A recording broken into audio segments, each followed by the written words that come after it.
planes set for America. But the case has raised serious questions about the extradition process and severely tested Britain's relationship to the European Court. Sancha Berg report contains flash photography. Just hours after his appeal failed, Abu Hamza was on his way from Long Lartin maximum security prison in the West Midlands to an airfield and a US penitentiary.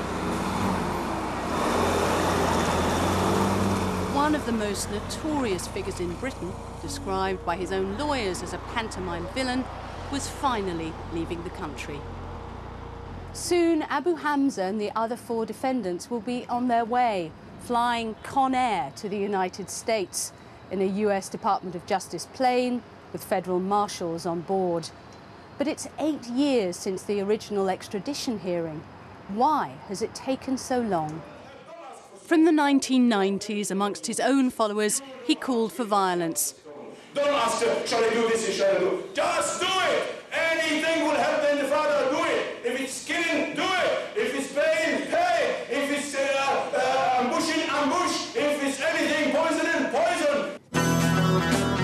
In television interviews, he refused to condemn Al-Qaeda's bombings of US embassies in Africa.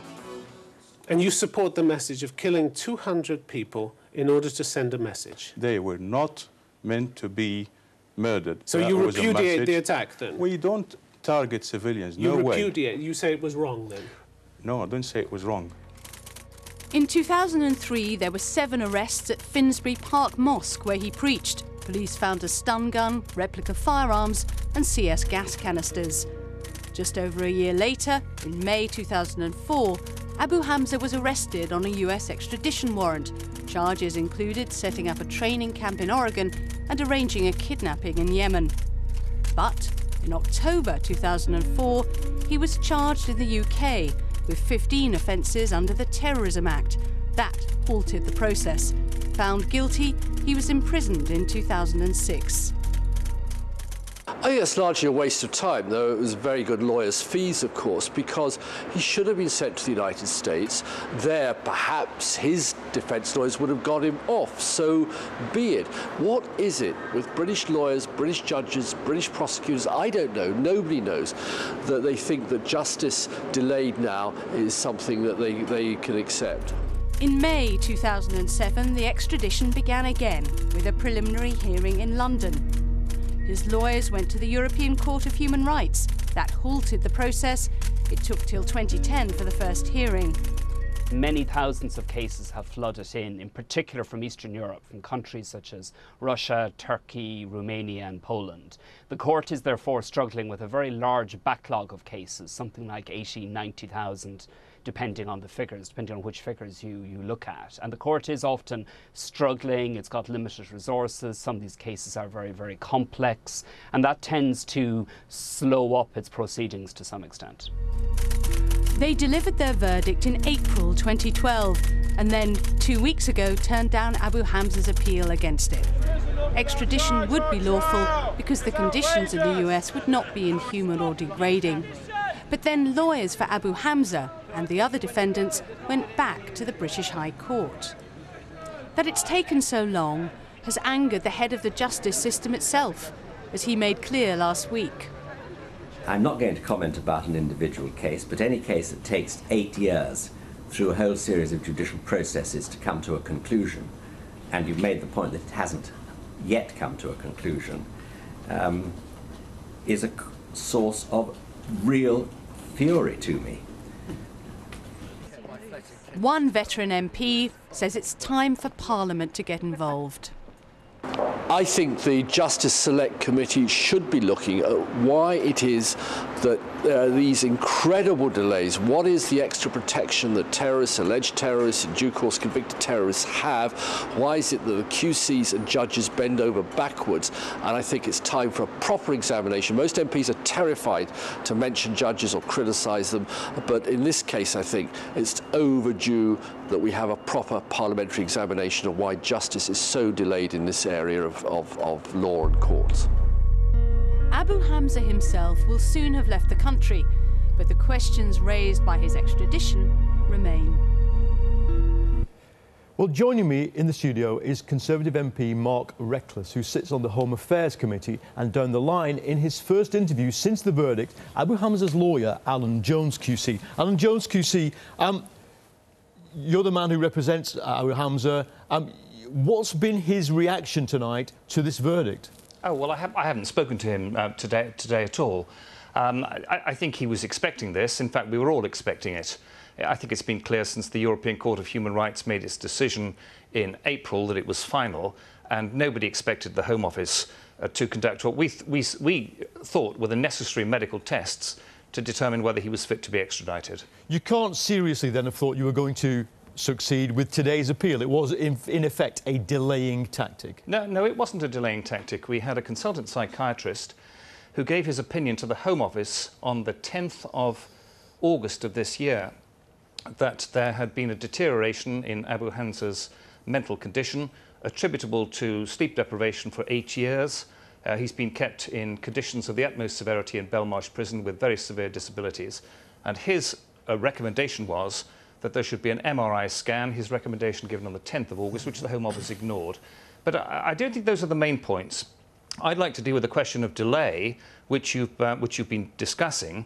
And of course, there has been formidable delay. The point which has not been made, and ought to be made loudly and clearly, is that Abu Hamza ought to have been tried in this jurisdiction for the crimes alleged against him. We'll come to that, Mr. Jones, but you know, we've got the Lord Chief Justice saying no, that your achievement here, the 8 years of delay, are a source of real fury to him. Surely now, you know, we all have to accept the law here has been made to look like an ass. Oh, there are very serious faults in the way extradition proceedings are handled. But don't call it an achievement to delay for 8 years. The delay has been built in by Abu Hamza serving a sentence of imprisonment and criminal proceedings brought in this country in 2004. And that caused the extradition proceedings to be interrupted until 2007. The proceedings themselves took place between 2007 and June of 2008. And since then, the delays have been caused in the European Court of Human Rights, where Abu Hamza's complaint was held admissible in part, as were those of the other defendants, and it was treated with enormous significance and importance by the European Court of Human Rights until the appeal was dismissed in this year. So the delays are endemic in the extradition process. Of course they're serious. How we sort them out in Europe, I don't know. That court is overburdened with work. But the history of delays is a consequence of using extradition proceedings instead of trying the matters as they should have been tried in this jurisdiction. Mr. Jones, we'll come back to that and the question of the European Court. Stay with us, please. I'm just turning now to Mark Reckless MP. You sit on the Home Affairs Select Committee. You too have met the man, Abu Hamza. You met him in prison. What's your reaction to seeing him arrive, I think, at Mildenhall just now to get on a plane to the United States? Well, like I think most people in the country, at last. I mean, it's taken such a long time. It's been a lot of money, including taxpayers' money, spent, and finally this extradition is now going ahead. But the delays inherent in this process are because we have a European Convention on Human Rights that's incorporated for over a decade into our domestic law. Our own courts, to the highest level, rule on that and say, whether it's Abu Qatada or Abu Hamza, that they can be deported, yet we then wait for this separate process for the Strasbourg court to rule on something that our own courts have already determined on the basis of that international law. Do you think in the detail of today's court judgment there is some strengthening, actually, of the position of British courts? Absolutely. I mean, MPs such as myself and Dominic Raab, we've argued for some time that it is entirely lawful for the government to proceed with deporting either Abu Hamza or Abu Qatada, put them on their plane. Their lawyers may go to the High Court, and as we've seen, within a week or two, the High Court's upheld previous domestic decisions. And what I think we've got in this judgment is the strongest indication yet from the UK judiciary that it is their decision that matters. And when the government, Dominic Grieve or Theresa May, when they say that a Rule 39 injunction from Strasbourg prevents the deportation, actually we see our judges saying no, it's not an injunction, it's only an indication, and all it does is indicate under the rules of the Strasbourg court that it's not desirable. If that interpretation is right, there are other people sitting in British jails who will probably be quite swiftly on a plane themselves, aren't there? They could be. I believe we have the clearest judicial indication that they could be, and as I and others have been arguing for a long time, the government just needs to test that law move to put those people on a plane. There may be a quick judicial review in the High Court, but on the basis of what the judges in this judgment have been saying, and other judges more senior sort of extrajudicially, that it's UK judgments that matter, and we shouldn't be waiting years and years to wait for Strasbourg to make its own decisions. Mr. Jones? Well, I agree with Mr. Reckless that it's good that British judges are asserting themselves over these important international matters. But what I'd like to hear Mr. Reckless discuss is why British judges should not be pronouncing upon the merits of the allegations made against people like Abu Hamza and all the others whose cases have finished today. In every case, the allegations against those people could have been tried in this country, where the judicial qualities which Mr. Reckless wants to see brought to bear could be applied in every one of those cases, which is where the people are found, it's where they were arrested, it's where many of them are arrested, where their homes are, where their families are, where their defence witnesses are. And I would like to see a self-assertion by the UK Criminal Justice Act system over crimes of an international character which could be tried in this jurisdiction and where common sense dictates and the factors relevant to the case, where the evidence is, demonstrate should be tried in this jurisdiction. And it is the failure to apply any sensible test, any objective assessment as to where one case should be tried here or the United States, which has resulted in these delays. Mr. Jones, let me just ask Mark Reckless here in the studio. The European Court itself has been criticised over its own sort of delay and the number of cases it has in backlog. But the British court system, hasn't been particularly effective here either, has it? Well, some of the delay for Abu Hamza was because he was convicted domestically and was serving that sentence back in 2007, 2008.